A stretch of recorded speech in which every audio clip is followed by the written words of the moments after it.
plaît, mesdames, messieurs, mes chers collègues, on va commencer le conseil municipal.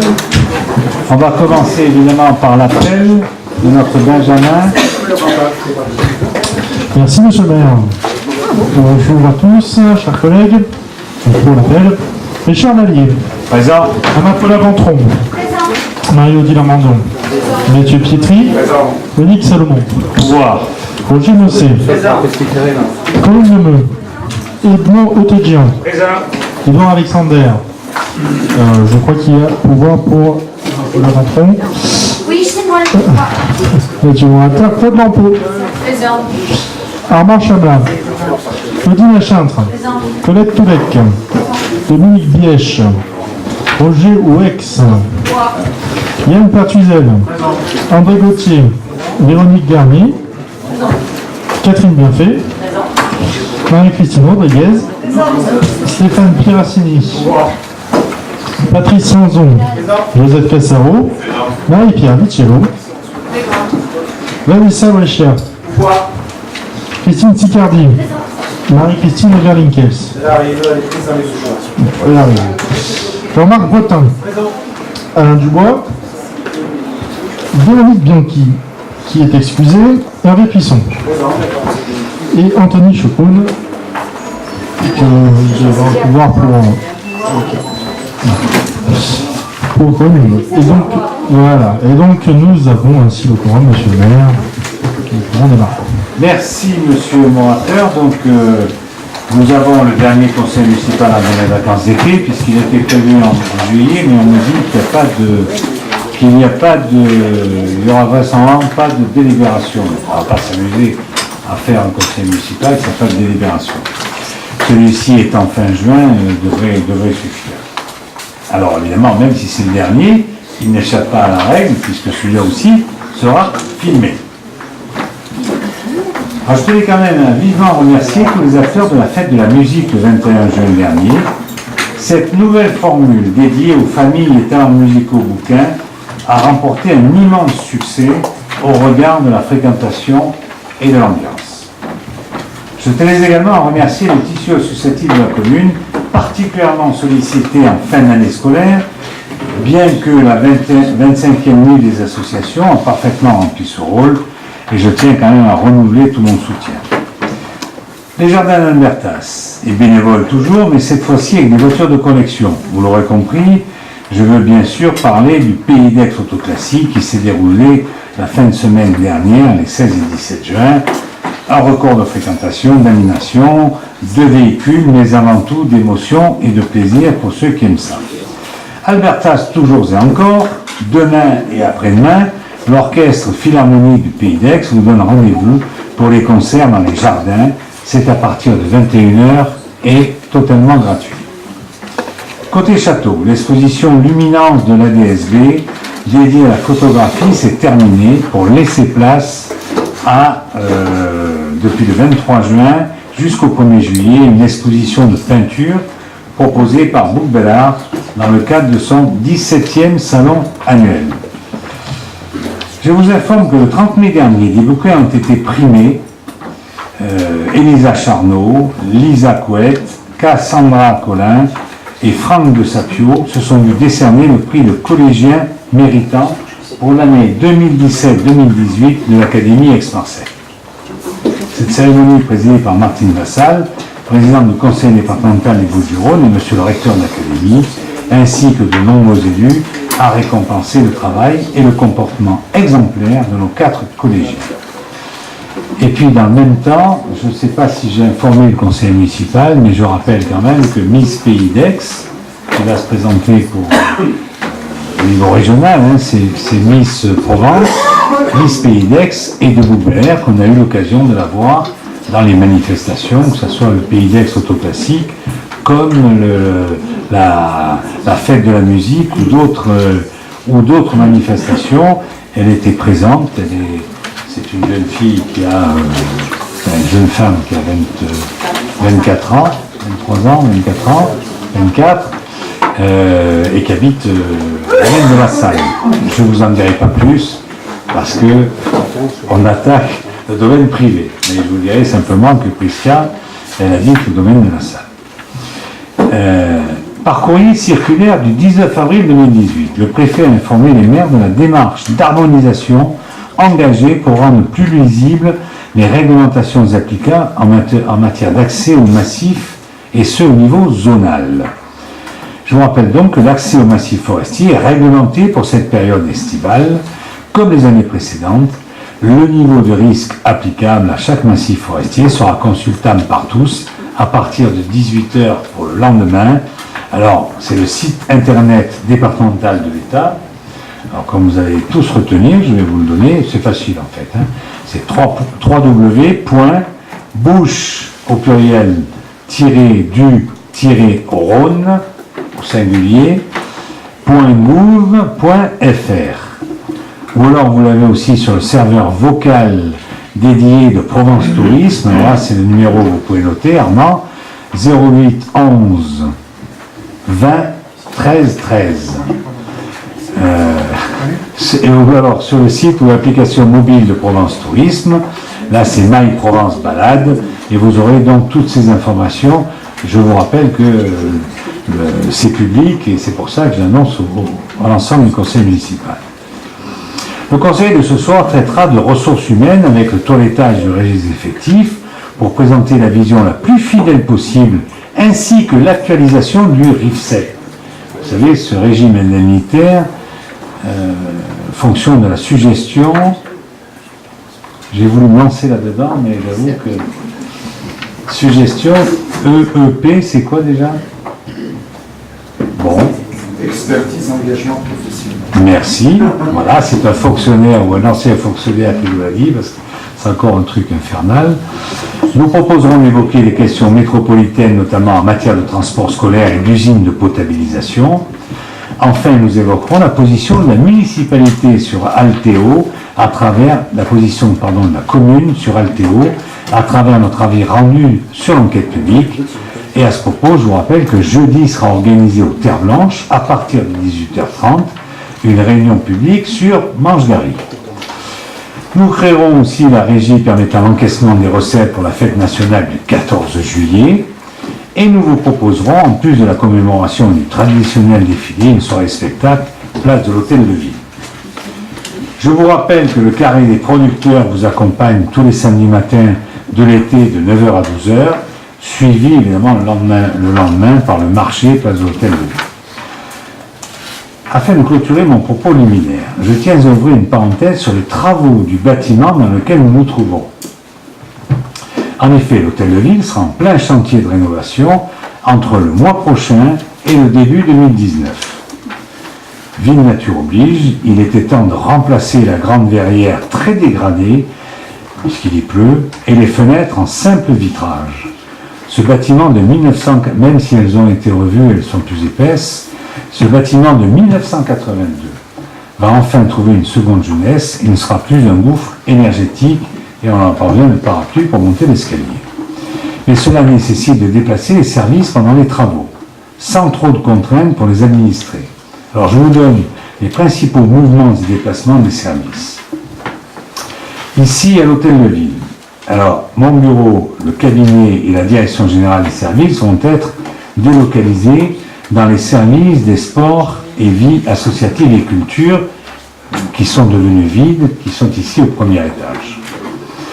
Le service promotion de la ville, qui gère la communication et les grands événements. Évidemment, quand on aura fait leur coin, ils retourneront à leur place. Le service promotion de la ville, qui gère la communication et les grands événements dans les locaux du service financier, qui a déménagé. Et là, nous sommes au-dessus de la police municipale. La police municipale reste dans ses locaux. Le service de l'état civil rejoindra la salle du conseil municipal, ici même, en temps opportun. C'est-à-dire pendant un moment, quand on va refaire là-bas, ils viendront ici. Et c'est sûr que quand on fera ici, ils seront repartis là-bas, ou je ne sais pas dans quel sens ça se fera, mais peu importe, le service d'état civil restera quand même ici, mais à un moment donné, il aura une entrée qui se fera par ici. Ce sera salle du conseil municipal.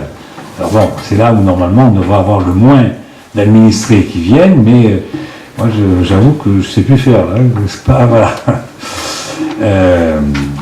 Alors l'ancienne mairie, donc au-dessus de la bibliothèque, elle reste à sa place, Et le service financier a déjà rejoint le service des ressources humaines, puisqu'il se trouve au 2e étage, au-dessus de la bibliothèque. Pour le château et le complexe des Terres Blanches, les mariages ont lieu au château, et ça a commencé d'ailleurs dès aujourd'hui. Alors je ne sais pas s'il y en a cette fin de semaine, mais en tout cas ça sera donc au château. Et les conseils municipaux se feront à la salle des fêtes des Terres Blanches, puisque cette salle sera donc rénovée, au moins on refait au moins le sol et on refait les menuiseries, vous imaginez, et même je crois qu'il y a les faux plafonds, et l'éclairage, et à un moment donné, si elle est refaite, c'est le service état civil qui viendra, ou en tout cas le service, je ne sais pas dans quel sens, mais vous voyez qu'elle va être prise pendant un moment, avant qu'elle soit faite et avant que le service état civil soit fait.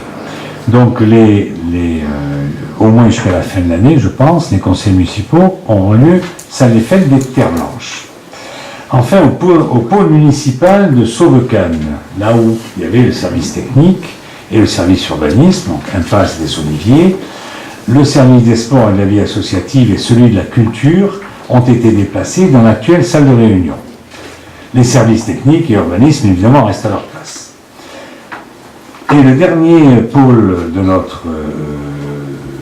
pour notre commune, c'est le pôle solidarité à la Graciane. Bon, évidemment, le service social, lui, y était déjà, il ne bouge pas.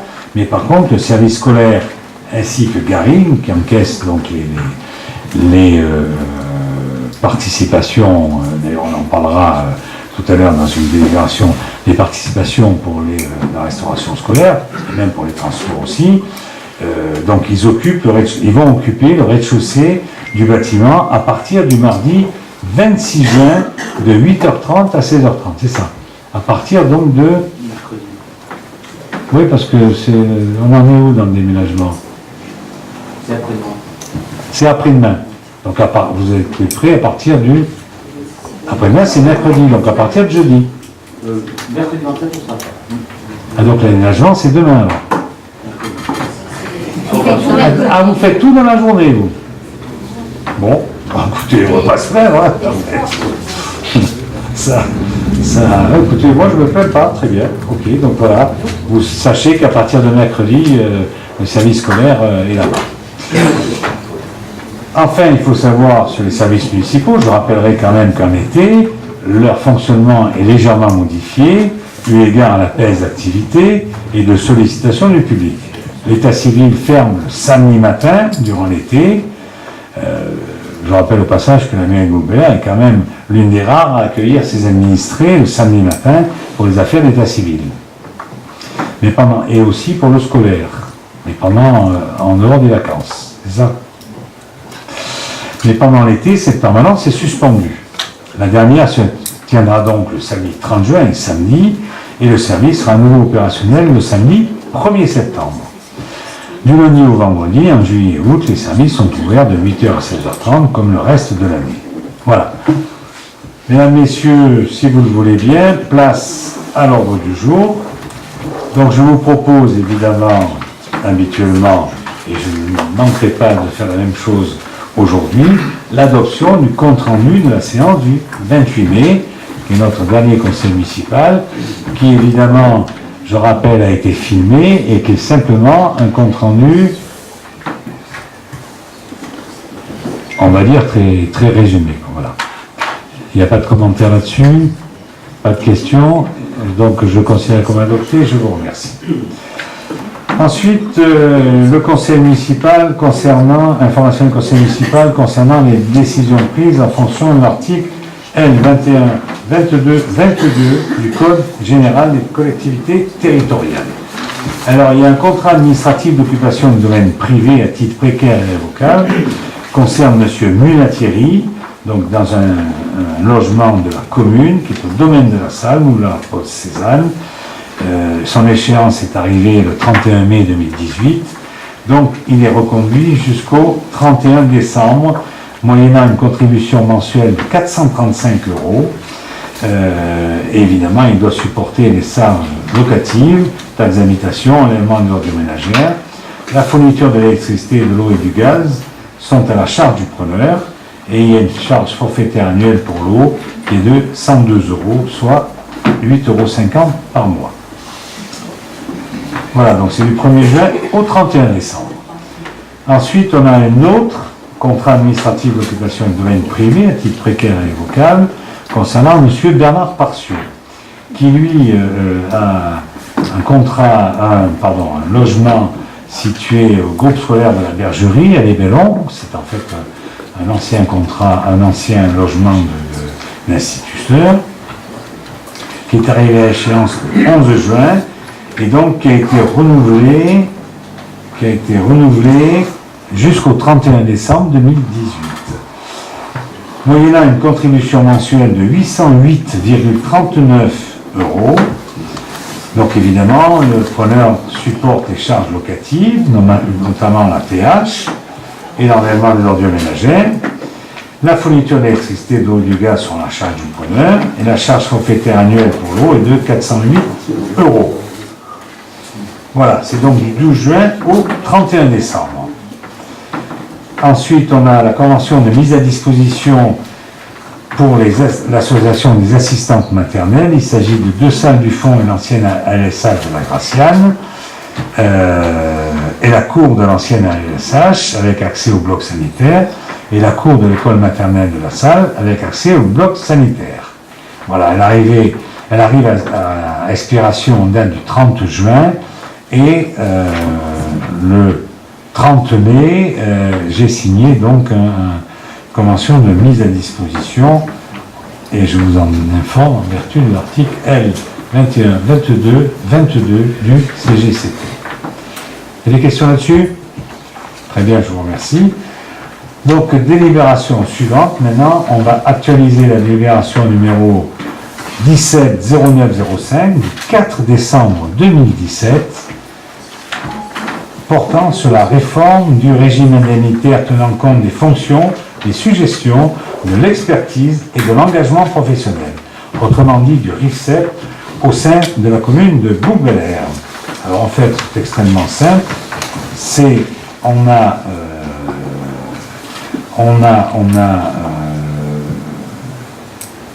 a d'abord à intégrer la prime de régie pour les régisseurs qui doit se trouver dans le RIFSEP, c'est ce que nous dit le trésorier, donc intégrons-la. Et puis ensuite, on a l'arrêté ministériel du 14 mai 2018, publié au JO du 26 mai 2018, qui nous dit qu'il faut transposer le RIFSEP à la filière culturelle. Voilà. Donc cette délibération est en fait un complément aux autres délibérations qu'on a déjà prises. Je vous rappelle que concernant les services techniques, c'était au 1er janvier 2018, et donc nous avons délibéré, je ne sais plus quand, mais au mois de le 4 décembre 2017. Voilà. Est-ce qu'il y a des questions là-dessus? Pas de questions. Je me vois cette délibération. Voix contre, 2 contre, abstention, il n'y en a pas, donc majorité, merci.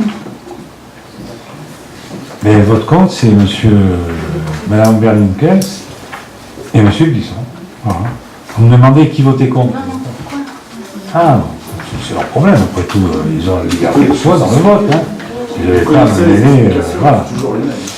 Alors, ensuite, nous avons la suppression de 30 postes au registre des effectifs. Il s'agit des 28 avancements de grade, il s'agit d'un poste d'un agent parti à la retraite le 1er avril, et d'un agent non intégré à l'issue de sa période de stage le 1er avril 2018. Voilà. Vous avez des questions là-dessus? Pas de questions. Je me vois. Ah ben, monsieur Clisson, allez-y. Oui. Sur les 28 postes, je comprends bien. Sur le poste d'agent parti à la retraite et le poste d'agent non intégré, ça veut dire que c'est 2 postes en moins. 2 postes de titulaire en moins. Je ne dirais pas comme ça, monsieur Clisson. Je dirais tout simplement qu'il y en a un qui est parti à la retraite avec, par exemple, un poste d'agent administratif qualifié. Je dis n'importe quoi. Qui me dit qu'il sera remplacé par un agent administratif qualifié. Donc, si vous voulez, s'il va y avoir remplacement, mais on demandera la création. Je vous ai dit, c'est la transparence la plus totale. Ça veut dire que dès qu'il y en a un qui n'est pas pourvu, on l'enlève, quitte à le créer au conseil municipal d'après. Voilà. Donc vous avez, y compris vous, et surtout vous, l'opposition, vous avez dans ce cas-là un droit de regard intéressant sur le personnel municipal. Parce qu'après la nomination, vous savez que c'est le maire qui nomme. C'est pas le conseil municipal crée le poste et le maire nomme sur le poste. Voilà. Ça, je garde quand même la liberté de choix là-dessus. Comme ça. Voilà, plus de questions là-dessus, donc je mets au voie cette délibération. Voix contre, il n'y en a pas. Abstention non plus, unanimité. Je vous remercie. Ensuite, nous avons la création de 4 postes permanents au registre d'effectifs. Alors là, vous voyez, on a supprimé 30, on en fait 4. Alors, ces 4, c'est un poste de rédacteur territorial catégorie B. C'est en fait un adjoint administratif, merci, j'en avais besoin, un adjoint administratif qu'on va pouvoir nommer rédacteur, qui a réussi au concours, et le coup d'après, vous verrez son poste supprimé.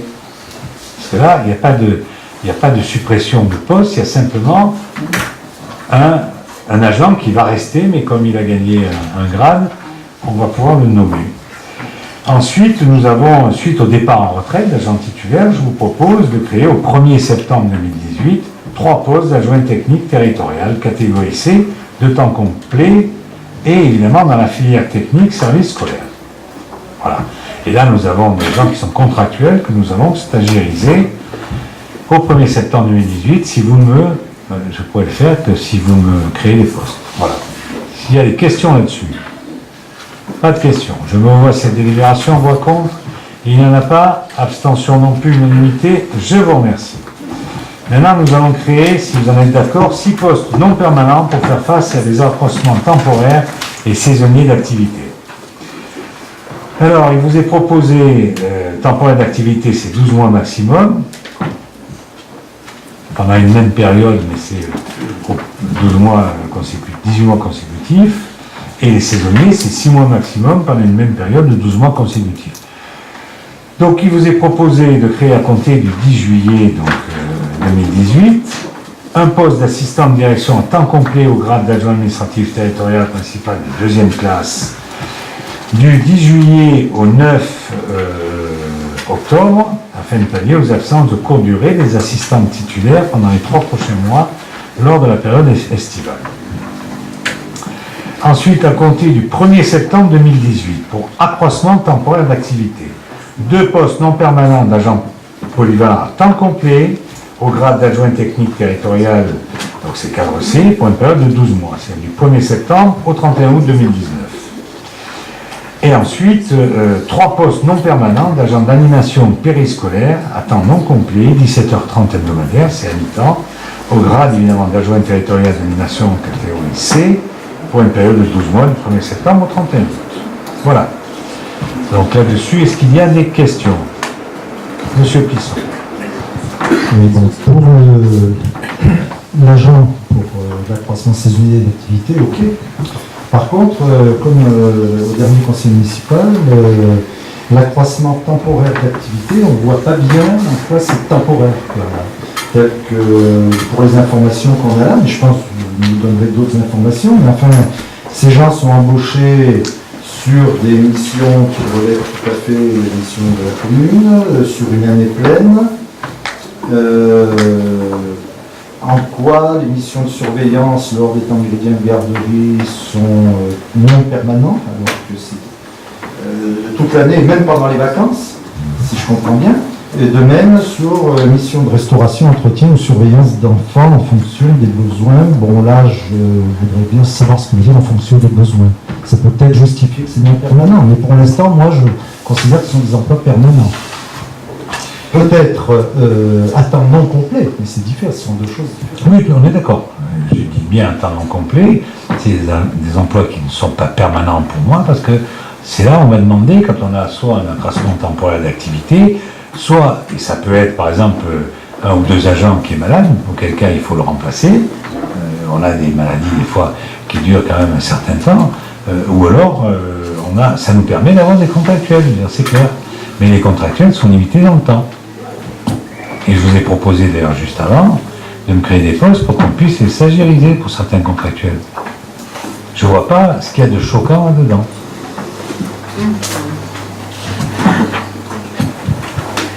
Madame Oberlinkels. Bonsoir à tous. Juste les postes non permanents d'agents d'animation périscolaire. Je voudrais savoir le lien avec l'association qui avait été justement, avec qui on avait fait une convention pour tout ce qui était activité périscolaire et tout ça. Là, il y a absolument, il n'y a pas de lien entre cette association Harmonie, je ne me rappelle plus le nom exactement. Parce que là, on parle quand même d'animation, voilà, c'est ça. On parle quand même d'animation périscolaire. Donc, il me semblait que les animations périscolaires étaient justement faites par Synergie Family. Non, Synergie Family, c'est la LSH. C'est ça, c'est-à-dire, ça veut dire, enfin, c'est le centre aéré, quoi, voilà. C'est-à-dire pendant accueil sans hébergement. Mais LSH accueil loisirs sans hébergement, voilà. En fait, c'est pendant les vacances scolaires ou le mercredi. Mais nous avons aussi un encadrement, une animation scolaire qui peut se faire pendant les jours scolaires. Auquel cas, il faut qu'on ait cette possibilité. Voilà, donc je vais écouter, c'est simple, si vous ne voulez pas le voter, vous ne le votez pas, c'est pas un problème, vous savez, vous dire. Donc je mets au voie cette délibération, voix contre, abstention, donc 2 abstentions, donc c'est unanimité des votants. Je vous remercie. Ensuite, nous avons cession d'une partie de domaine privé de la commune, c'est toujours moi, hein. Domaine privé de la commune,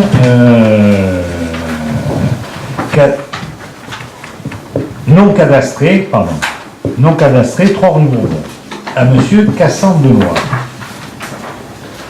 Oh, pas besoin de sortir le dossier, c'est extrêmement simple. Aujourd'hui, il existe un escalier qui dessert le logement de cette personne.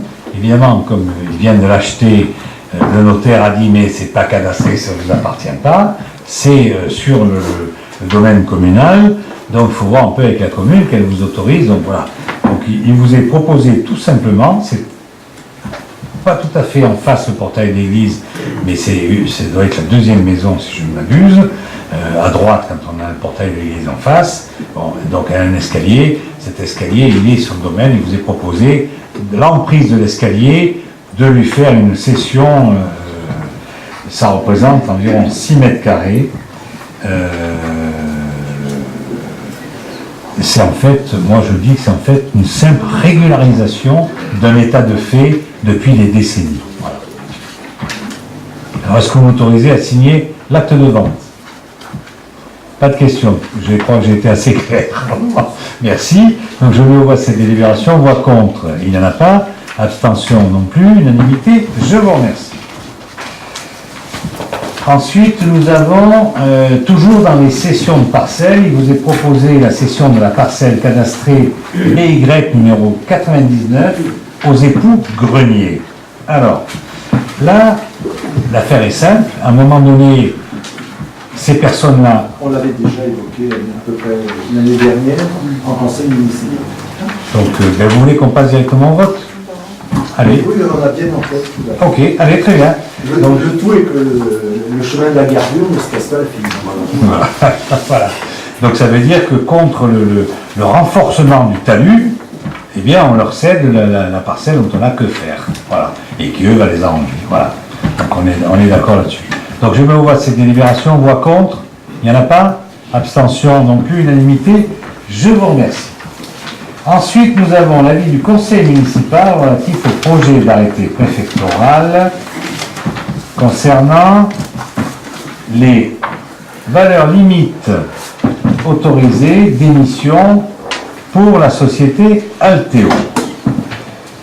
Je souhaiterais qu'il y ait un débat là-dessus. Je rappelle quand même qu'il y a jeudi une réunion publique à laquelle évidemment je vous convie tous, mais qu'il y ait un débat, puisque nous sommes en enquête publique. En fait, c'est pour baisser les valeurs d'émission. Les valeurs qu'ils avaient, on va baisser donc le plafond. Tout le monde peut s'en réjouir. Parce que ce qui va aller dans la fosse de Cassis, c'est moins important, puisqu'on baisse les valeurs d'émission. Mais par contre, je rappellerai tout simplement que ce qui ne va pas dans la fosse de Cassis, eh bien évidemment, on le met à Manche-Gary. Dont on me dit, c'est ce que je veux bien croire, c'est un stockage temporaire, mais c'est un temporaire qui commence à durer, Et on ne voit pas de solution autre. C'est pour ça que je vous proposerai tout simplement, maintenant le débat est ouvert, je vous proposerai tout simplement de voter défavorablement. Tant qu'on n'a pas résolu ce problème de recyclage. Voilà. Qui demande la parole? Monsieur Pisson, vous avez la parole.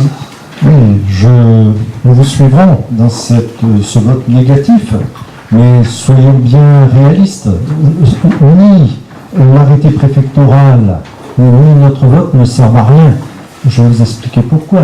C'est tout simplement que le préfet, dans cet arrêté, ne fait que suivre ce qui se passe à Altéo. C'est-à-dire Altéo a réussi à faire baisser les rejets d'aluminium, d'arsenic, de fer et de demandes chimiques en oxygène de moitié ou plus. Et le préfet dit on baisse les valeurs limites d'émission de moitié. Ça ne présente strictement aucun intérêt. Altéo ne va pas remonter les valeurs d'émission qu'il a eu déjà un peu de mal sûrement à faire baisser. À l'inverse, Altéo n'a pas réussi à faire baisser le pH des rejets en mer, ni la demande biologique en oxygène. Ah là, le préfet il ne touche pas, il laisse les valeurs limites. Donc on voit bien que cet arrêté ne sert strictement à rien, d'autant que les nouvelles valeurs limites restent dérogatoires. C'est-à-dire que si à la limite le préfet a dit voilà, dans un an il faut que vous soyez aux valeurs nationales, normales, je dirais ok, bravo. Là c'est tout simplement Altéo a réussi à baisser, je mets mes trucs juste au-dessus pour qu'Altéo. C'est quand même quelque chose d'assez étonnant de la part de l'État, qui normalement, à mon avis, dans ce dossier, devrait avoir un rôle incitatif et dire on baisse les valeurs limites, mais en dessous de là où vous êtes actuellement. Donc, on vote contre, mais je dirais que c'est plus symbolique qu'autre chose à mon sens. Mais il faut voter contre, certainement. J'avais d'ailleurs déposé au service technique un avis qui reprend ce que je viens de dire contre l'arrêté préfectoral. Après, il est évident, comme dit M. le maire, qu'à chaque fois qu'on en met moins à Cassibaigne, dans la fosse, c'est autant en plus sur Bel-Air.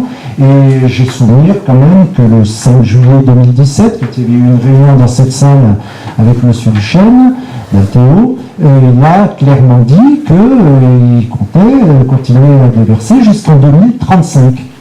Je sais pas, je crois avoir bien entendu, après en 2035, ça sera tellement plein qu'il faudra qu'ils aillent ailleurs. Bon. À mon avis, quel est le jeu d'Altéo assez malin? C'est de gagner du temps. C'est-à-dire que Altéo, son problème, c'est d'avoir un renouvellement d'autorisation de dépôt sur Manche-Garry.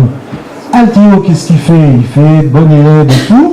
Il fait le minimum par rapport au préfet. Sur Bouc-Bel-Air, manque de chance pour lui, il y a un grand vent d'Est, ça soulève des poussières qui sont allées d'ailleurs jusqu'à la Croix d'Or. C'est beaucoup plus large qu'on ne pense. Donc là, il dit ça y est, on a acheté un brumisateur, on va en croûter. Ça faisait le 5 juillet 2017, il avait déjà dit ça. Le jour du grand vent, rien n'était fait. Soi-disant, il n'y avait jamais eu en un an 3 jours d'affilée de temps sec, de temps sans vent, etc. À qui pense-t-il nous le faire croire? Donc je pense que l'objectif d'Altéo, c'est de gagner du temps et d'arriver en 2020 à la veille du renouvellement, de sa demande de renouvellement, et puis là, qu'est-ce qu'il fera? Il nous fera le coup classique de si on n'a pas le renouvellement, on ferme, il y a 700 personnes qui perdent leur emploi. Bon, M. Pisson, moi je suis ravi d'apprendre que nous sommes sur la même longueur d'onde, parce que c'est ce que je dis depuis fort longtemps. Marquons le coup, disons non, même si je suis d'accord avec vous, ça c'est un coup d'épée dans l'eau, mais on a une enquête publique dans laquelle il faut se prononcer, prononçons-nous, puisqu'on n'est pas d'accord sur le stockage temporaire, et qu'en fait notre stockage temporaire ne va faire qu'augmenter. C'est là-dessus qui est important pour moi.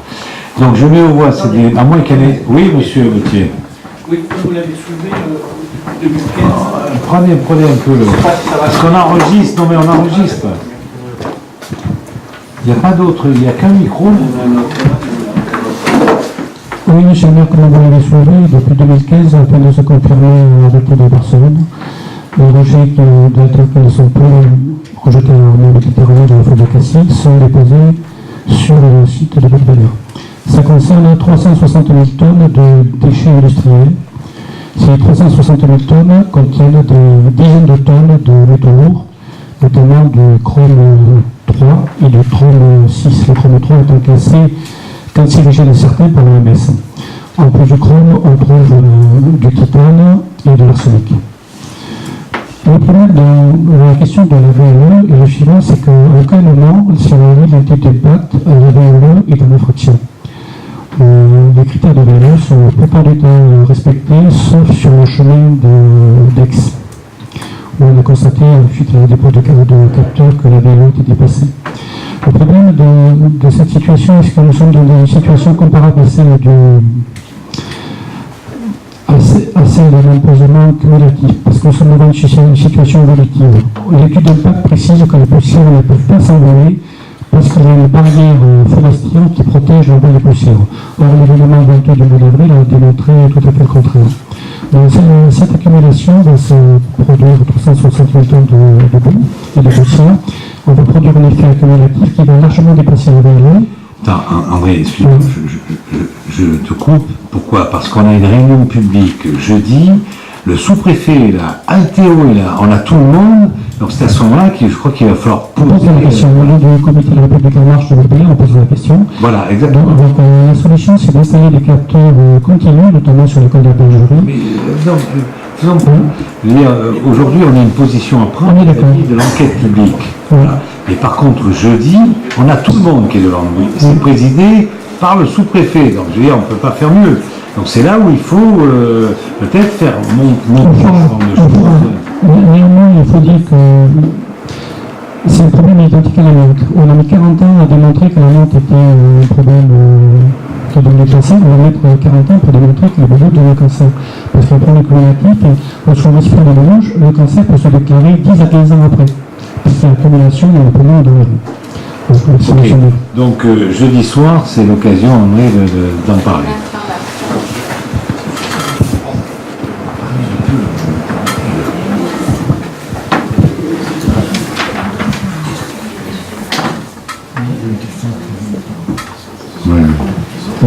Je profite du sujet pour vous poser une question. En 2015, en janvier 2015, il avait été voté la création d'un groupe d'action citoyenne pour l'environnement. Qu'est-ce que c'est devenu? Non, c'est le comité de suivi à l'Altéo. Dans mon esprit, c'est... Alors, le comité de C'était pas suivi... du tout dit, en tout cas dans la délib, que c'était lié à l'Altéo. C'était normalement une vingtaine de citoyens qui devaient constituer un groupe Voilà, d'action mais citoyenne. dans mon esprit, c'était le problème d'Altéo, parce qu'on n'a pas trop de problèmes sur la commune en matière d'environnement, mais Altéo nous en pose un. Donc c'est ça. Et on a demandé, personne n'est venu, sauf les riverains. Les riverains, c'est autre chose. Les riverains, nous le menons depuis maintenant 3 ans. Ouais, 3 ans, le comité de riverains, ils viennent, et puis ce dernier comité de riverains, d'ailleurs, il y en avait qui venaient de l'Huile, des Milles et compagnie. J'ai dit non, c'est un comité de riverains. Moi, je suis pas resté. Ce qui m'intéresse, c'est les riverains, savoir si, à la suite de l'épisode venteux, comme on dit, du mois d'avril, si Altéo a fait ce qu'il fallait pour nettoyer et par Monsieur X ou Madame Y, s'il avait fait ce qu'il fallait, comme il s'était engagé. C'est ça qui m'intéressait. Bon, imaginez, là, on a refait le monde en 100 ans. Bon, moi, c'était pas ça. L'opération, c'est le comité des riverains. Par contre, le comité de suivi au niveau de la commune, comité sur l'environnement au niveau de la commune, où il y avait une vingtaine de personnes, il n'y a pas eu beaucoup de candidats. Voilà mon problème. Ouais. Mais là, on va le relancer, hein, si vous voulez. Moi, je pense que c'est bien, parce que moi, je n'ai jamais rencontré quelqu'un qui a eu l'information. Mais c'était dans la revue. Alors, au prochain conseil, je vous dirai dans quelle revue où c'était marqué. Mais par contre, le groupe d'action citoyenne, 26 janvier 2015, je ne pense pas que ça soit lié à Altéo. Ça n'était pas lié à Si. c'est autre chose. Si, parce qu'on a découvert Parce que la charte, c'est la résurgence, on l'a découvert début janvier 2015. Ah, d'accord. Bon. Mais je pense que ce serait une bonne chose, effectivement, de réinformer les gens de la possibilité de ce comité local d'action citoyenne, etc. Ok, donc là-dessus, sur Alteo, plus personne, sachez qu'il y a une réunion publique jeudi, et là vous pouvez vous exprimer en présence du sous-préfet, en présence de la DREAL, en présence de la DDTM, en fait des services de l'État, qui sont venus. Ok, donc je me revois cette délibération qui vous est proposée sur Alteo. Je rappelle que c'est se prononcer défavorablement au niveau de l'enquête publique qui en ce moment a lieu, qui se termine d'ailleurs. Elle est terminée, mais enfin nous on a quelques jours pour délibérer là-dessus. Donc voix contre, il n'y en a pas. Vous êtes contre? Mais contre le contre. non. Contre la délibération, la position de la commune. Voilà, contre la délibération qui vous est proposée. En fait, c'est de dire non, on est défavorable à ce que nous fait Alteo en ce moment. Donc contre, il n'y en a pas. Abstention non plus, unanimité, je vous remercie. Bon, ensuite, on a...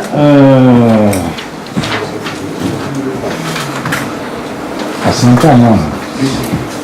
Voilà, avenant numéro 1, la convention de maîtrise d'ouvrage déléguée entre la métropole et la commune de Nouvelle-Aire pour l'opération de reconstruction de l'usine de potabilisation et en même temps l'opération de démantèlement des bassins existants. C'est un avenant qui intègre donc le désamiantage du crépi du bâtiment actuel. On ne pouvait pas le faire.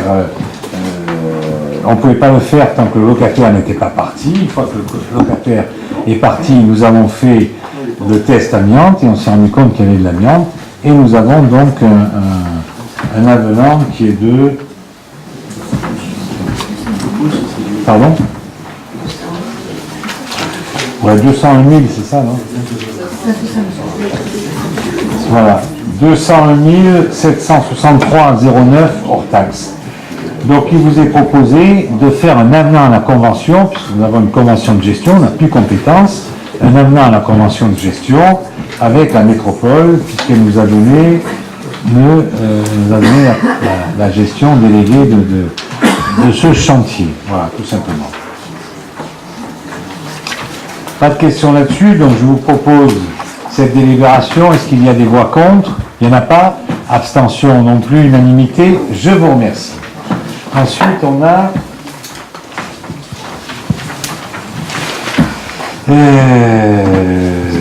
on va changer de rapporteur, je suis très heureux. On va donner la parole à Mathieu Pietri, qui va nous parler de la nouvelle tarification de la restauration scolaire à compter du 1er septembre 2018. Oui, merci Monsieur le maire. Donc cette délibération fait suite à la DSP que nous avons lancée il y a quelque temps, dont on a parlé au précédent conseil municipal, et de la volonté de la municipalité de proposer aux utilisateurs et aux familles dont les enfants sont scolarisés dans nos écoles de passer au 100% bio hors protéines. Donc pour cela, on a lancé une consultation sur le site internet qui a duré 10 jours et pour laquelle on demandait aux familles de se prononcer pour ou contre le passage à 100% bio hors protéines. Ceci, donc les 620 familles ont répondu avec 88% pour le passage au bio. On avait mis comme élément également un surcoût. Il y a un surcoût de 50 centimes d'euros par repas.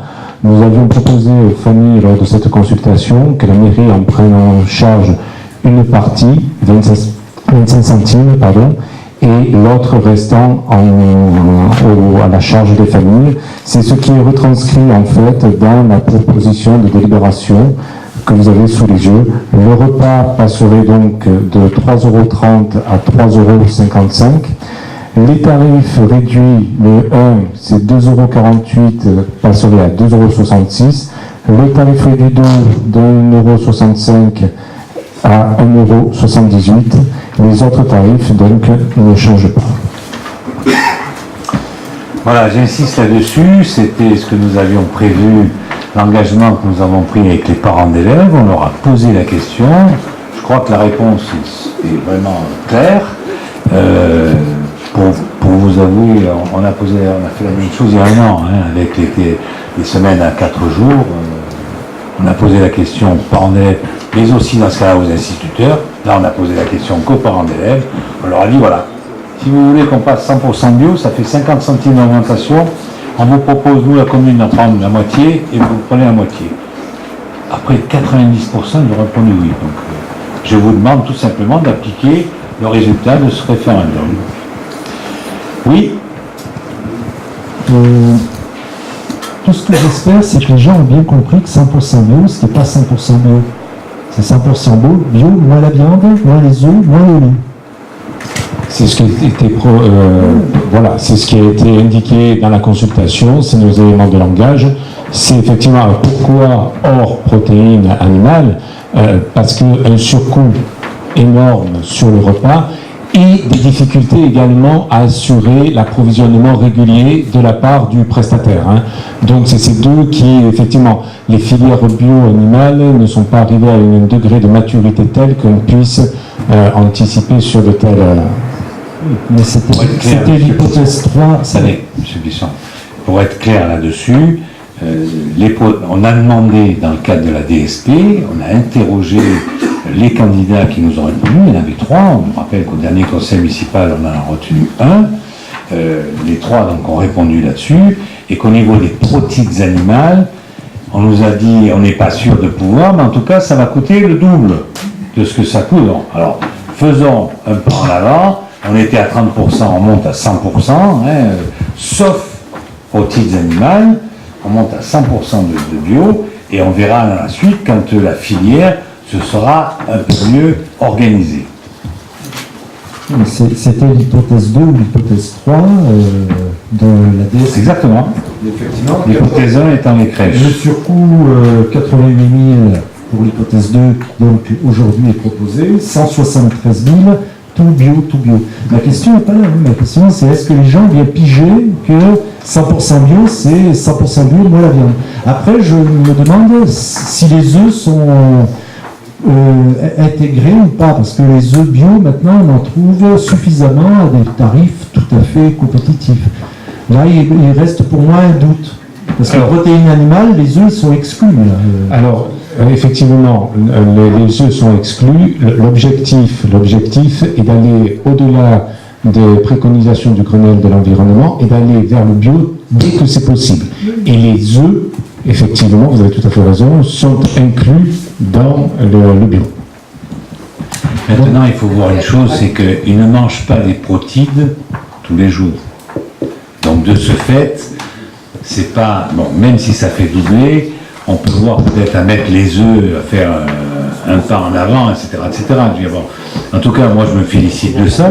On a, puisque l'Assemblée nationale en parlait il y a le mois dernier, je crois, hein, ils en parlaient, ils l'évoquaient. Bon, nous, on l'avait déjà prévu dans le cadre de la... Vous savez, puisque vous êtes à la commission d'attribution de la DSP, vous savez, vous étiez qu'on avait demandé ce qu'on appelle une PSE, c'est une prestation supplémentaire éventuelle. Voilà. Donc, il vous est proposé aujourd'hui, à la suite de la proposition qui a été faite aux parents d'élèves, il vous est proposé d'entériner les nouveaux tarifs compte tenu de la réponse que nous avons eue par les parents d'élèves qui sont à près de 90% favorables. Voilà. Dernière question. Bon, voilà. Avant, vous avez encore une question. Oui. La signature avec Garrigue, il y a une date? Le contrat a été signé. Hein. Il a été signé avant que les gens soient consultés? Non. Il y a deux aspects. Bon, voilà. Ça, c'est une prestation supplémentaire éventuelle. Donc, on ne pouvait pas, comment dirais-je, la signer, si vous voulez, avant. Bon, donc on a prévu, si toutefois les parents d'élèves ne s'étaient pas prononcés en faveur, dans ce cas-là, on avait un avenant et on revenait en arrière. Donc je mets au voie cette délibération. Voix contre, il n'y en a pas. Abstention non plus. Unanimité, je vous remercie. Alors ensuite, nous avons toujours Mathieu Pietri qui va nous parler de la convention pour l'organisation des transports scolaires avec la métropole. Oui, donc c'est une convention qui règle les liens entre la métropole et la commune sur les questions de transport. C'est une convention qu'on avait déjà votée l'année dernière, vous vous souvenez, pour une durée de 5 ans. La métropole revient dessus afin d'harmoniser l'ensemble des procédures et des conventions sur le territoire de la métropole. Il définit donc notre rôle en qualité d'autorité organisatrice nommée de deuxième rang. 2 évolutions à noter par rapport à celles votées précédemment. La première est l'uniformisation des saisies des données des dossiers des enfants qui prennent le bus, ce qui va demander au passage une ressaisie manuelle de la part des services scolaires cet été. Donc une charge de travail, un transfert de charge de travail de la part de la métropole. Et le second, qui est dans le même esprit, c'est la création d'une régie.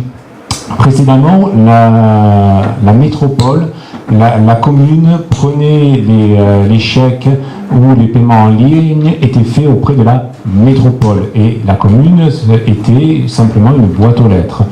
Aujourd'hui, ce qui nous est demandé, c'est que la commune encaisse les chèques et les virements et en fin d'année, la métropole émettra un titre. Ça veut dire que nous devons créer une régie, nous devons la tenir à jour, etc., etc. Donc là aussi, un transfert de charges auprès de la commune, de la part de la métropole, pour un service qui aujourd'hui est encore en balbutiement, on a encore quelques difficultés dans le périmètre et notamment avec les prestataires. Voilà, donc c'est les 2 évolutions qui font l'objet de cette délibération. Merci Mathieu. Est-ce que vous avez des questions à poser à Mathieu Pietri? Monsieur Pisson, vous avez la parole. Oui, j'ai lu la convention. Je suis un peu étonné. Je me demande si quelqu'un l'a lu, cette convention. Parce que, objet de la convention, ok, information des familles, rôle de conseil et d'aide dans la définition des circuits. Et puis on nous dit, les rôles respectifs de la métropole et de la commune sont détaillés à l'article 3. Donc je vais voir l'article 3. Alors je m'aperçois que c'est... 3 au moins. Comment ? Il y a un article 3. Ben non, presque pas. Non, parce qu'après, vous voyez, vous avez mission respective des parties, si vous l'avez sous les yeux, 3.1, mission de la métropole, 2.1, mission générale. Oui. 2.2, mission de la commune. C'est dommage que la numérotation des paragraphes n'ait pas été relue par quelqu'un. Et puis, bon, ça je dirais que c'est une erreur de plume, on va dire. Mais alors après, où je comprends plus très bien, c'est que les missions qu'on nous avait annoncées dans l'objet de la convention, information, rôle de conseil, en fait c'est tout autre, c'est totalement différent. Les missions de la commune sont beaucoup plus lourdes que ça en fait, puisque c'est définir les règles générales, les règles d'accès, les modalités de versement, les règles de sécurité, l'information de la métropole des difficultés, etc., etc. Donc c'est beaucoup plus lourd, Et puis alors, à l'article, donc qui devrait être article 4, qui se retrouve être article 3, je me demande pourquoi la commune paye des assurances. C'est pas la métropole qui est responsable du transport. Voilà. Bon, je vous rassure, monsieur Plisson, si ça ne tenait qu'à moi, ça ne serait même pas présenté au conseil municipal. Parce que ça, nous la recevons comme ça de la métropole et on nous demande de l'approuver en conseil municipal. Toutes les communes. Mais oui, exactement, voilà. Toutes les communes l'ont reçu. Alors bon, on est peut-être parmi les mauvais élèves qui n'ont pas relu la convention. C'est ceux qui l'ont rédigé, mais sachez, de l'égalité qui l'ont parlé. Sachez que la métropole nous envoie ça, c'est à prendre ou à laisser, et c'est plus à prendre qu'à laisser, vous le savez. Donc moi j'ai toujours été contre la métropole, Ce matin, nous avons une CLEC, une commission locale d'évaluation des charges transférées, où aussi on a un peu ferraillé parce qu'ils cherchent à nous voler. C'est clair, ils cherchent à nous voler. Je vous donne juste un exemple. Les poteaux incendie, nous, c'est pas nous qui les plaçons, on les fait passer par les aménageurs. Ça me paraît logique, hein. Le service, alors je ne devrais pas parler moi, mais bon, de prévention du SDIS nous dit il faut mettre là une borne à incendie parce qu'on est là. Donc la borne à incendie, l'aménageur la met. Et nous, évidemment, on la récupère, c'est collectif. Donc on la récupère. Eh bien, aujourd'hui, ils nous font payer en charge transférée 250 € par an, alors qu'on paye pratiquement rien sur les bornes existantes. On en a 160, ils nous réclament, c'est-à-dire 41 000 €. Mais je ne suis pas sûr qu'ils fassent 41 000 € dans l'entretien de ces bornes-là. Ils ont cherché à s'accrocher à tout, mais bon, c'est pour ça que je vous dis que c'est du vol. Il en est de même pour le pluvial. Je ne rentre pas dans les détails, mais nous sommes en train, là-dedans, sur ce plan-là, de nous faire voler. Troisième point pour lequel nous ne sommes pas d'accord, c'est le PLU. Le PLU, la commune l'a refait en 2012, elle l'a refait encore en 2016. Là, je pense que le PLU, il est bon, celui de la commune. En tout cas, la volonté municipale, c'est pas de le revoir. Eh bien, on nous compte les deux, amortissables certes, mais on nous compte 105 000 € de frais de PLU. Et les communes qui, elles, n'ont pas revu leur PLU, eh bien, elles n'ont aucune transfert de charge, puisque la métropole va le faire pour leurs beaux yeux aux frais de la métropole. Voilà. Donc, je l'ai dit ce matin, la commission locale d'évaluation des transferts s'est terminée à 13h25. Elle a commencé à 9h30, 13h25. C'était un peu chaud, mais bon, voilà, je fais partie de ceux qui essaient de se battre. Après, il y aura peut-être des conséquences vis-à-vis du deuxième VP de la métropole. Mais écoutez, on verra bien ce qui va se passer. Mais en tout cas, c'était le maire Boulère qui parlait et qui défendait sa commune. Et j'ai l'impression que nous sommes tout simplement volés, et je l'ai dit. Voilà, donc je mets au voie cette délibération sur cette convention qui nous est proposée par la métropole, même avec les erreurs de numérotation, puisqu'elle nous est proposée par la métropole. Voix contre. On va payer l'assurance. Non, à mon avis, l'assurance, c'est pas nous qui allons la payer, c'est bon. Bon, c'est pas, ça fait partie de notre responsabilité civile totale, je veux dire, c'est peanuts par rapport à nos responsabilités, donc voilà. Donc je me vois cette délibération, voix contre, il n'y en a pas, abstention non plus, unanimité, je vous remercie. Ensuite, on a Corinne Nemeu qui va nous parler alors de l'encaissement des recettes pour la fête nationale. Non, merci Monsieur le maire, ça marche? Oui, ça marche. Pour le 14 juillet cette année, nous présentons donc un orchestre sur la place du village à partir de 20h30 qui sera un orchestre provençal, donc avec chansons provençales. Et pour accompagner le tout, donc nous avons déjà prévu la présence de food truck, mais également nous prévoyons donc un repas provençal, donc soupe au pistou, avec son fromage, son dessert et son verre de vin, et le café, le tout pour la somme de 15 €. Et donc nous demandons au conseil municipal d'autoriser l'encaissement de cette tarification de 15 €. Voilà, ça se fait sur réservation auprès du service promotion de la ville. Monsieur Pissot, Oui. décidément ce soir, je suis pas sûr que vous parliez, c'est ça? Non, mais il y a des choses. Là, c'est juste. Il y a une phrase qui m'a fait sourire quand je l'ai vue. C'est en supplément aux food trucks, je prononce un peu à l'anglaise, on fait un repas de provençal. On sent bien quand même là qu'il y a. Ça ne vous a pas échappé. Voilà, Une différence. Une différence volontaire, manifestement. C'est la défense je dirais, des principes et des conventions. Non, ça s'appelle juste le choix, avoir un choix, tout ce qu'on a envie de manger. Non, c'est d'utiliser le mot food truck, c'est de l'accoler à repas typiquement provençal. Bon, voilà. Bien, faites un peu d'humour, vous avez raison. Pas de questions là-dessus, donc plus de questions, donc je mets au voie cette délibération, voix contre. Il n'y en a pas, abstention non plus, unanimité, je vous remercie. La délibération suivante, je vais la rapporter parce que M. Alexander a eu le plaisir aujourd'hui de marier sa fille, donc il est un peu occupé, on le comprend tout à fait. Il s'agit de déterminer les tarifs de la taxe locale sur la publicité extérieure. Alors je rappelle que le tarif de référence donc, pour la TLPE que nous avons créée en 2015 était de 15,40 mètres carrés, que nous avons souhaité augmenter en 2018, mais qu'on nous a fait remarquer que ça arrivait après le 1er juillet, la délibération, donc on ne pouvait pas l'appliquer. Donc je vous propose pour 2019, avant le 1er juillet 2018, à ce conseil municipal, de la passer à 15,70 le mètre carré. Donc c'est une augmentation qui est inférieure aux 2% de l'inflation. Et pour votre information, je vous dirais qu'en 2015, nous avons obtenu, c'est quand même une recette qui est intéressante, 52 567,96. En 2016, 77 249,42. Et en 2017, ça a un peu baissé puisqu'on est à 60 208,99. Mais là-dessus, il n'y a pas les 4 par 3.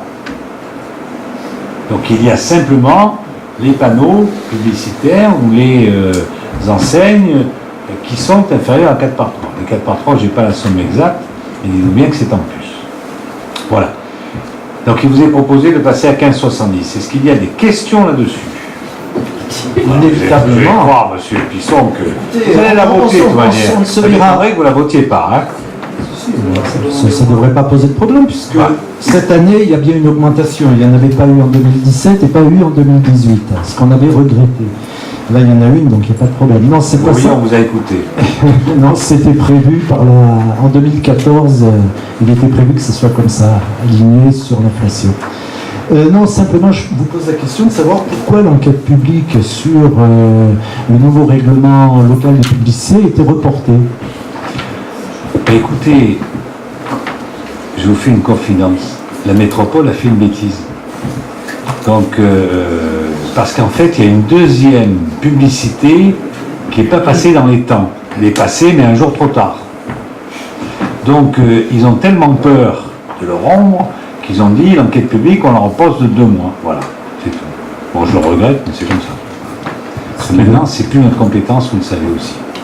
Ce qui veut dire qu'on n'aura pas l'application avant 2020. Quoi. Voilà, mais là, on n'a plus compétence. Merci à ceux qui nous ont foutus dans cette monstropole. Bien, plus de questions sur cette délibération, donc je la mets aux voix.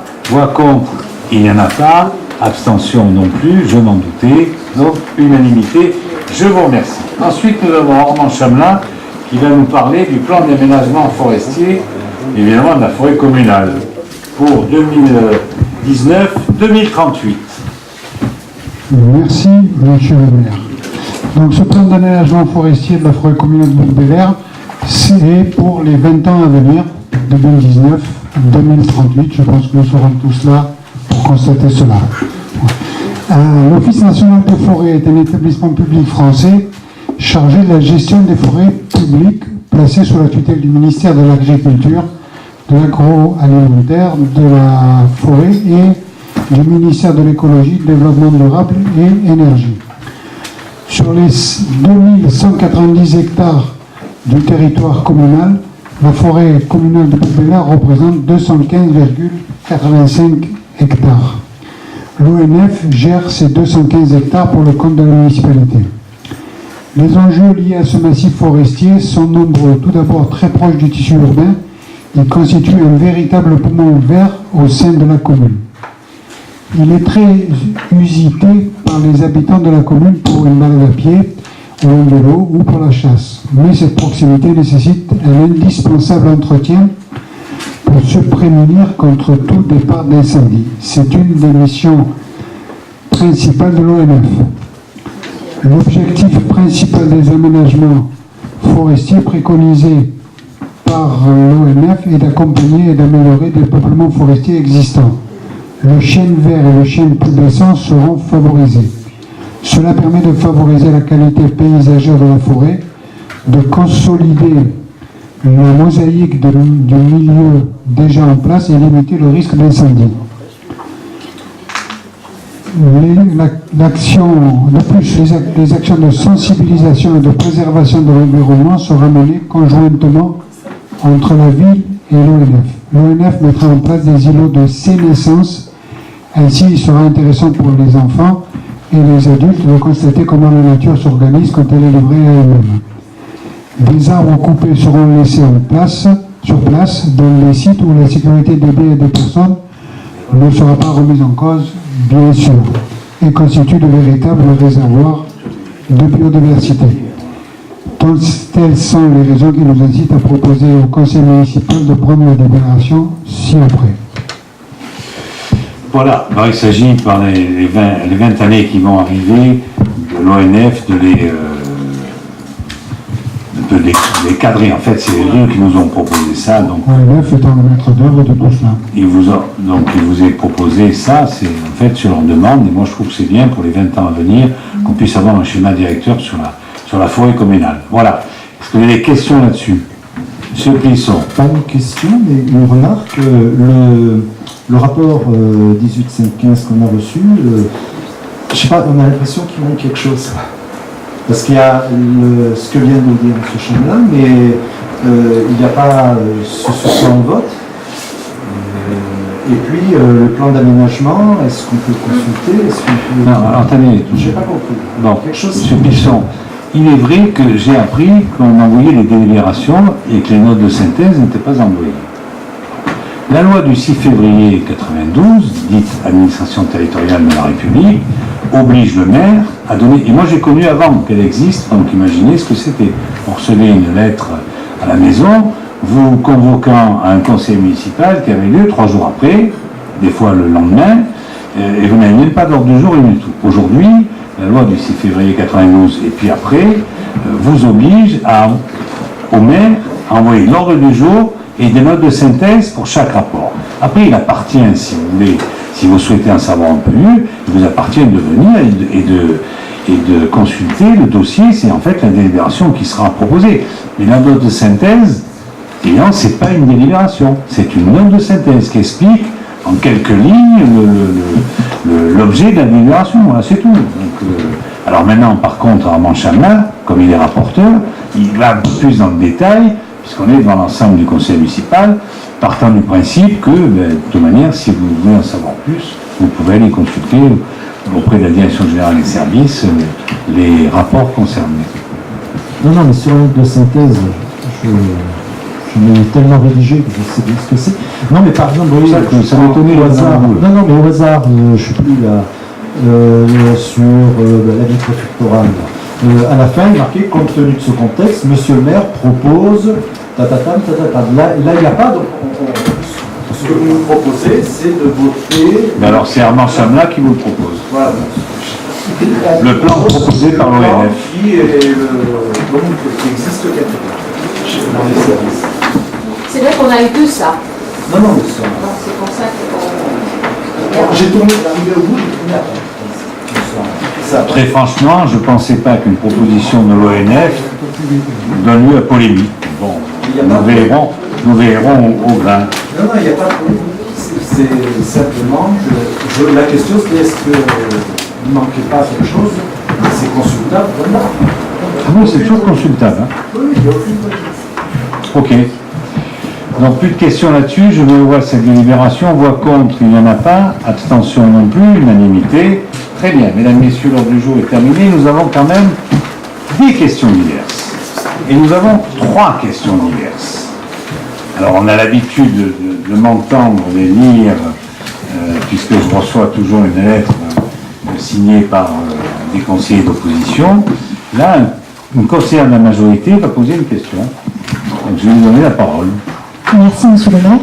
La question que je souhaite porter à vos connaissances concerne la position de la majorité au sujet des très controversés compteurs Linky, qui remplaceront les compteurs électricité des bouquins à partir de septembre, selon les informations de déploiement communiquées par Enedis.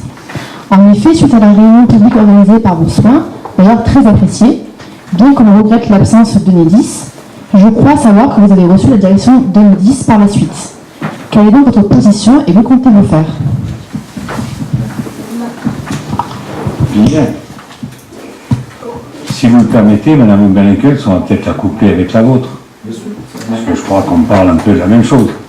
Après la conférence, alors je vais la citer la vôtre, la conférence des Anti-Linky qui a lieu ce 14 juin, après l'échange entre Enedis et plusieurs élus du conseil municipal qui s'est tenu le 18 juin, et vous étiez présent, d'ailleurs M. Pisson n'était pas là, mais Mme Beneckel était là, vu l'argumentaire étoffé des uns et des autres, pouvez-vous nous dire la position que vous envisagez d'adopter et ou l'action que vous pensez mener en ce qui concerne l'installation des compteurs Linky sur notre commune? Bon.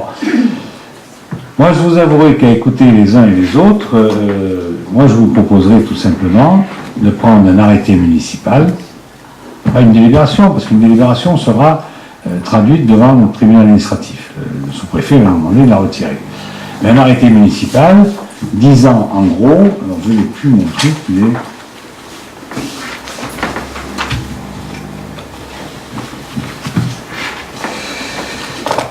Mais non, il n'est pas là. Il est là.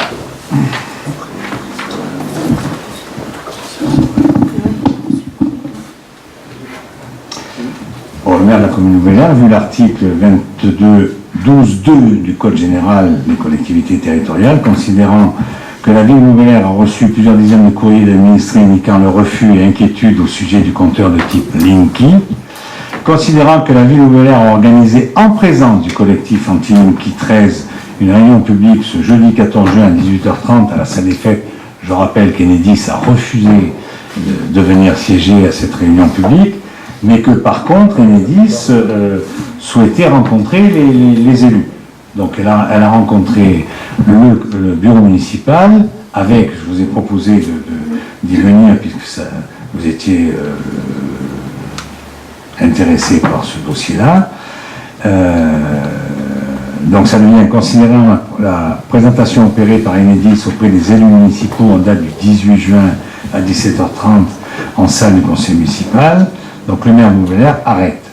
Article 1er. La ville de Nouvelle-Aire demande à Enedis de respecter le droit de refus d'installation des compteurs chez toute personne exprimant son opposition à cette intervention. Article 2. En cas de contestation ou de trouble, Enedis peut solliciter le maire ou son représentant. Article 3. En cas de contestation ou de trouble, chaque administré peut solliciter le maire ou son représentant. Article 4, la DGS est chargée de l'exécution de présent arrêté, et l'article 5, c'est dire que cet arrêté peut être attaqué, il y a un recours gracieux, ou alors il y a un recours au tribunal administratif. Ce qui veut dire en clair quoi? Nous avons des administrés qui sont favorables, y compris parmi les élus, qui sont favorables. Il y a des élus et des administrés qui sont défavorables. Donc, nos administrés qui ne veulent pas qu'on installe le compteur Linky, ils écrivent à Enedis, je leur conseille, comme ils le font d'ailleurs actuellement, enfin, peut-être pas tous, mais actuellement je reçois des copies de lettres qui sont envoyées à Enedis en disant « Je refuse l'installation du compteur Linky en ce qui me concerne ». Le seul truc, c'est qu'évidemment, si c'est en limite de propriété et ça donne sur la voie publique, Enedis peut intervenir. Mais si on a signalé et qu'Enedis s'amuse à sortir, le maire est concerné. Le maire se sent concerné dans ce cas-là. Vous comprenez ce que je veux dire? L'administré peut se tourner vers le maire. Et à contrario, si la personne n'a pas dit qu'elle ne voulait pas du compteur Linky, et qu'elle, voilà, donc le maire doit aussi intervenir parce qu'à un moment donné, c'est quand même quelque chose qui est, la loi l'oblige, je veux dire. Bon, voilà.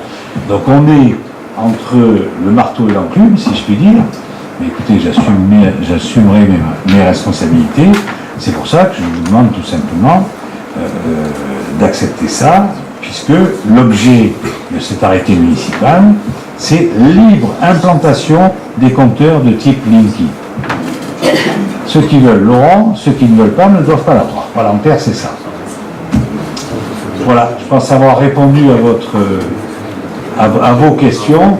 Hein, vous avez ma position, vous avez la proposition d'arrêté que nous avons envisagé de signer.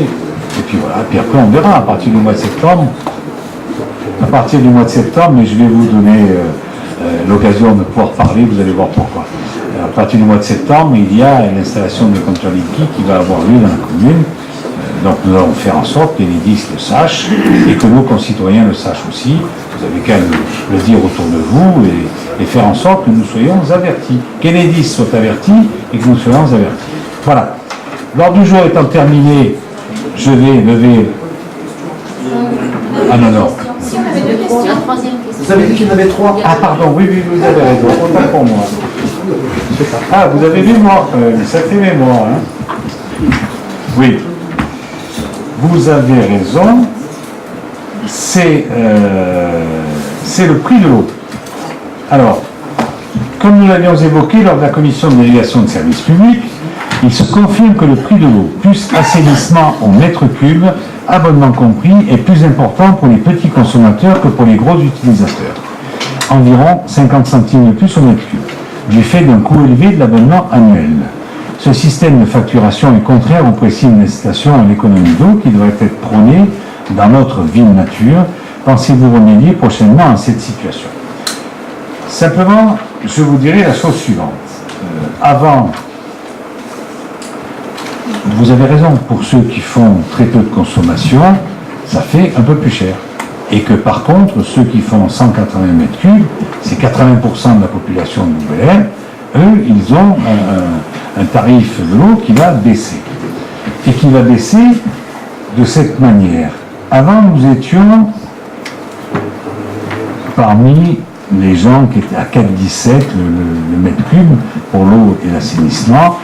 Nous étions placés assez haut dans l'ordre au niveau du pays d'Aix. Hein.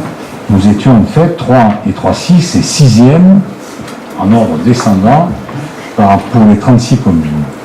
Aujourd'hui, nous sommes à, puisque en fait ça a baissé de 1 euro à peu près le mètre cube, nous sommes aujourd'hui en 4e position, mais en commençant par le bas. C'est-à-dire que nous étions parmi les mal lotis à 4,17 et aujourd'hui nous sommes à 3,16, nous sommes en 4e position, alors que nous étions en 36 moins 5, nous étions en 31e position. Voilà. Par contre, il est vrai qu'un abonnement, que vous soyez un abonnement, il y a un coût fixe. Et que ce coût fixe fait que si vous prenez que 20 mètres cubes, il s'amortit moins que si vous prenez 120 mètres cubes ou 180 mètres cubes. Simplement, puisque je dois vous dire une chose, c'est qu'il y a eu une polémique qui a été lancée au niveau des réseaux sociaux là-dessus, parce qu'il y a eu, c'est vrai, au niveau de l'abonnement, dans les abonnements terme à échoir, c'est-à-dire qu'on fait payer l'abonnement avant, alors qu'avant on le faisait payer après. Ça, c'est une directive européenne qui oblige. De vous à moi, j'arrive à comprendre. Le loyer, on le paye avant. Je veux dire, on paye à échoir. Bon, l'abonnement, on le paye avant. Bon, voilà. Mais comme on était avant en terme échu, c'est-à-dire qu'à un moment donné, c'est télescopé l'abonnement en terme échu et l'abonnement à échoir. Ce qui fait que les abonnés vont payer 10 mois d'abonnement d'un seul coup. Et ça veut dire que ça va se retrouver après, on va redescendre à 6 mois et on paye avant pour la partie qui était évidemment qui est à venir, c'est à échoir. Voilà, donc il y a une lettre qui est envoyée, c'est exact. Voilà les quelques mots que je voulais vous dire. Par contre, Monsieur Pisson, vous avez eu, vous, le RAO. Le RAO, c'est l'analyse des offres. Le rapport d'analyse des offres, donc vous l'avez eu, ça. Vous le savez. C'est pas sur les offres, c'est sur le renchérissement quand même de l'abonnement, qui a quand même augmenté et qui plombe en partie ce que vous avez pu gagner sur le coût pour les petits consommateurs. Pour les petits consommateurs, mais le coup d'après, ils vont le voir. Puisque là, ils ont payé 10 mois d'abonnement. Voilà. Le coup d'après, ils n'auront que 6 mois. J'ai fait le calcul en rapportant tout à une année. Et ça fait quand même 55. Oui, non, mais si on paye 10 mois plus 6 mois, ça fait 16 mois. C'est pas, on paye plus. J'ai raté l'abonnement. Bon. Oui, mais on a un abonnement qui se fait sur 10 mois au lieu de 6 mois. puisqu'on paye les 4 mois échus jusqu'au 31 décembre, et après on paye les 6 mois à échoir. Donc on paye 10 mois d'un coup. Ce qui veut dire qu'on ne paye pas le double, mais presque pour l'abonnement. Et je reconnais que pour les petits consommateurs, évidemment, c'est important. Voilà, mesdames, messieurs, par contre, donc, l'ordre du jour est terminé. Je vous propose simplement que nous écoutions monsieur qui voulait intervenir, poser une question là-dessus. Je ne sais plus, sur les compteurs Linky, c'est ça? Présentez-vous, s'il vous plaît. Vincent Monet, je suis citoyen au micro. Vincent Monet, donc citoyen bouquin, je suis bouquin depuis des années. Et donc j'étais un peu à l'origine de l'organisation de la conférence sur le Linky, où malheureusement Bélis n'est pas venu. Donc merci pour la présentation de l'arrêté que vous avez annoncé tout à l'heure. J'avais une question, c'était savoir par rapport aux écoles, si la mairie avait la possibilité d'interdire l'installation des Linky sur les crèches, les écoles, les centres aérés, au même titre que la Wi-Fi qui aujourd'hui est interdite dans certaines catégories. C'est une question, je vous remercie de m'avoir posée. La question elle est simple, c'est que là on parlait des particuliers. Et j'avoue qu'on ne s'est pas penché sur... je sais que les entreprises, on leur met des Linky et que ça fait des années que c'est comme ça et que voilà. Par contre, nous, on a peut-être des Linky. Alors, tout d'un coup, je me dis qu'ils ont peut-être déjà mis des Linky sur... Oui, mais on va regarder un peu cette affaire, mais là, moi, ce qui m'intéressait aussi, c'était, compte tenu de la demande, et vous le preniez, on m'a demandé à prendre une position là-dessus, voilà la position que nous allons prendre, et faire en sorte qu'elle soit appliquée par Enedis, et on va regarder sur les bâtiments communaux. Merci à tous, bonne soirée, bon appétit.